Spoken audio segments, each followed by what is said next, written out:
You're such an asshole. AssholeConsulting.com is getting into the night hours, and the lighting is not perfect in this room. And so I'm using what little daylight remains. Oh, God, I'm tired and old. I drove across the country. Yeah, I'll do this video then. I think I'm going to go to bed. Young man writes, hey, asshole. Please keep my name and current employer anonymous. Thanks, I'll take a video request since I think this will help viewers. Long-time listener, you are great. I graduated in 2016 with a bachelor's in computer science. Worked in networking and software when I went to school. Paid my own way through college. IQ of 115.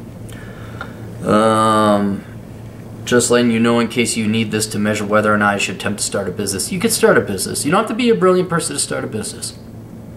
Just finished paying off student loans, and I am now debt-free. I own and maintain a vehicle. You want me to keep it anonymous, but then you're one of the few people with that degree that's going to be driving that car? You drive a unique car. I have no car payments. I live very simple, and I save about $1,700 a month after I pay rent, groceries, and bills. I've been working at a firm for about a year now, which is great, but I currently live in the communist state of California. I'm from Massachusetts and had my complaints about the taxes and the parasites there. The California makes Massachusetts look like Texas. Anyway, I have an idea for a side business, and no, fuck you, I'm not going to give away my revolutionary idea. When people say, I got a business I like, I say, I don't want to hear your idea. I don't want to, unless, don't tell people your idea. I'm with you 100%. They're like, no, I want you to tell me if it's feasible. I'm like, oh, okay. And I tell them, like, no, it's not feasible. It's a stupid idea. And now watch, one of them actually go make billions. So yeah, don't tell me your idea. A very wise asshole taught me that. There we go. Look who's paid attention. My questions are about forming an LLC. Will I have to form it in California because I currently reside there? No. There is, you don't have to set up an LLC in the state you live in. You can set it up in any state you want. And the last place you want to set it up is California. There are three main ones you want to set it up in: Delaware, Nevada, and Wyoming. I'd recommend Nevada because if for whatever reason you have to go to Nevada, you go to Vegas. Wyoming sucks and Delaware is way the fuck out there. But chances are you won't even have to set foot in these places because you can do all this stuff online. But they have various legal protection, tax benefits, things like that, lower fees.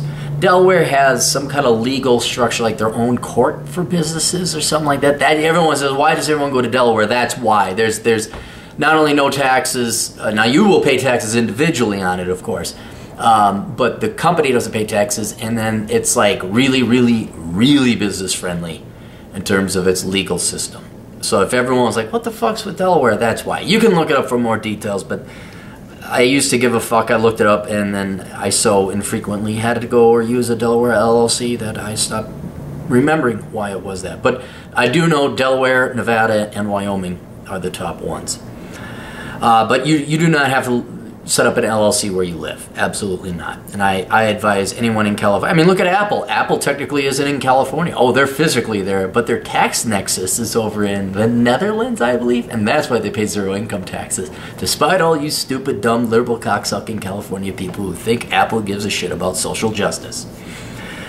So no, you don't have to set up your corporation there. 2. Could I form it in a more business-friendly state while living and operating the business in California? Are there tax penalties for doing this? Now, again, you got to talk to a lawyer, blah, blah, blah. If your clientele is nationwide, you're selling it on the internet, you don't have to worry about having it fees or anything like that.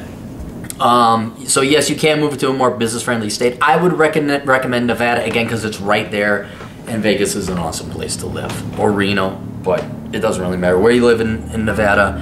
But yeah, unless you were like selling physical widgets in California, and this is where we get into a thing called Nexus. I'm not going to go into the boring details of that, but basically, if your suppliers are in California, you're selling to Californians, and you only have stores in California, the authorities might say, hey, you don't have a tax nexus in Nevada. Fuck you, pay me. So that's the very, very, very brief, short, abbreviated legal version of that. But I'm going to assume it's IT related. I'm going to assume that your clients are across the globe. They'll be sold on the internet. No, fuck California again. 3, how difficult is the process to form an LLC? Very simple. You can do it all online. If you can do online banking, you can set up an LLC. It is easier to set up an LLC than it is to get a brokerage account. What you do is go to the Secretary of State of the state you'd like to set up your LLC. And you will look, there should be an option there, file an LLC. So you might have to print, depends on the state.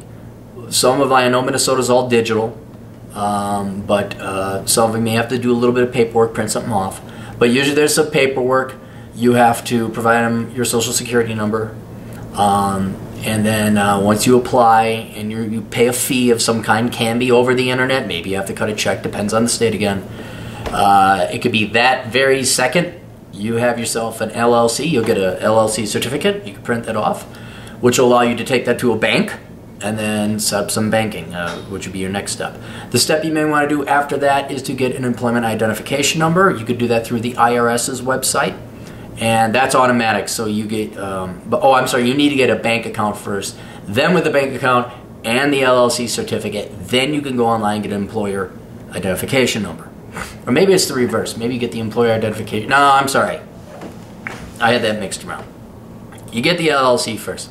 Then you get an employer identification number. Then with those two things, you go to the bank and you set up a bank account. That's what you have to do. The old captain, God, he's getting old. You have to forgive him. But it's very simple, and that's it. So it depends on the state, but I think Minnesota's like $100, $120 for an LLC. I know some places it's 60. But you'd have to check in with the states that you're interested in doing that. Do you have any advice from your LLC experience that would help me and others? Yeah. One thing is, if you are going to set up an LLC in a state you're not in, it will still need a legal mailing address. So what you first want to do before any of this is look into getting a registered agent, or what's also called a statutory agent. And what that basically is it's a company with a physical address, and there's a couple people there, and they basically take your mail-in. So they provide you a physical mailing address within that state. So if anyone says, you don't have a physical mailing address, you can say, yeah, there it is. And there's a statutory agent or a registered agent there. So I would look into that, depending on the state that you want to go and set up your agency. That's officially where your LLC will be headquartered. And then that way you don't have to dick around with, making it your own home address. That is for auditing purposes. You like to keep things separate. Like, no, this is my business over here. It's a separate legal entity, because that's where you're really going with an LLC. You're not necessarily going to save money on taxes because it passes through and you still pay the same income tax rate. But it is a separate legal entity. So you say, nope, this is not this. I am not the LLC, and the LLC is not me. So if anyone sues your LLC, that's the main reason you get an LLC. Is the LLC has no money, and you say, fuck you can have the LLC because it's worthless, and then you get to keep the money as an individual. And then, you get your statutory agent, separate mailing address. I don't really have anything else beyond that. It's pretty straightforward. It's not complicated. It's pretty slick. I would read about the legal protections and like single member LLCs, looking at that because that's what you're going to set up, just so you know exactly what you're doing. But otherwise, yeah, it's not like you have to go get your MBA at what's Berkeley School, the Haas School of Business. I always found that funny that Berkeley had a business school. That's just hilarious. So anyway, so yeah, I would absolutely recommend it. Do a little bit of research, find out what state you want to go to, find a statutory agent. Research, the pros and cons of Delaware versus Wyoming versus Nevada, and then do it, dude. And you probably want to find a bank out of state as well. You don't want to have a California bank, or you have a bank that has branches in other places. And you say, Bank of America or Wells Fargo, but not the local piddly bank at California U. And then there's like, hey, wait a minute, how come you have a bank account here and there's only one branch and it's next to your house? So that's just another thing. Anyway, wish you the best of luck with your business. We'll see you later. Toodles.